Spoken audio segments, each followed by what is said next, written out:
ಇದು ನಮ್ಮ ಪುಟ್ಟ ದೇವ್ರ ಮನೆ. ನಮ್ಮ ಮನೇಲಿಂದ ಮನೆ ದೇವ್ರ ಫೋಟೋ ತರೋದಕ್ಕಾಗಿಲ್ಲ. ಅದು ಕೊಯಮತ್ತೂರ್ ಹತ್ರ ಇರೋದು. ನೆಕ್ಸ್ಟು ತಗೊಬರ್ಬೇಕದು. ಆವಾಗ ರಾಯರದನ್ನ ಮೇಲ್ಗಡೆ ಹಾಕ್ತೀನಿ. ಮಿಡಲಲ್ಲಿ ಮನೆ ದೇವ್ರದ್ದು ಇಡ್ತೀನಿ. ಇನ್ನು ಮುರುಘಾ ಫೋಟೋ ಅಂತೂ ನಮಗೆ ಇರಲೇಬೇಕು. ಶುಕ್ರವಾರ ಅಂದರೆ ಎಷ್ಟು ಚೆಂದ ಕಾಣಿಸ್ತಿರುತ್ತೆ ನಮ್ಮ ದೇವ್ರ ಮನೆ. ಅದಾದಮೇಲೆ ಹೊಸ್ಲಿಗೆ ಪೂಜೆ ಮಾಡಿದ್ದೆ.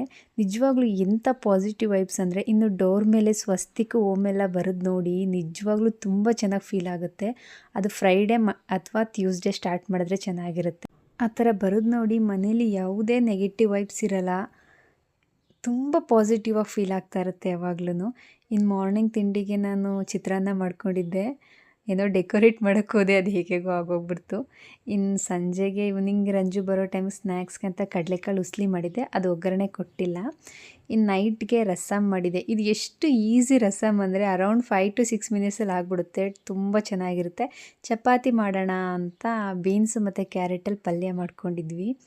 ಇಷ್ಟೇ ಇವತ್ತಿನ ವ್ಲಾಗು. ಬರೀ ಫ್ರೈಡೇ ಅಂದಾಗ ಪೂಜೆ ಕುಕ್ಕಿಂಗಲ್ಲೇ ಆಗಿಬಿಡುತ್ತೆ ಫುಲ್ ಡೇ.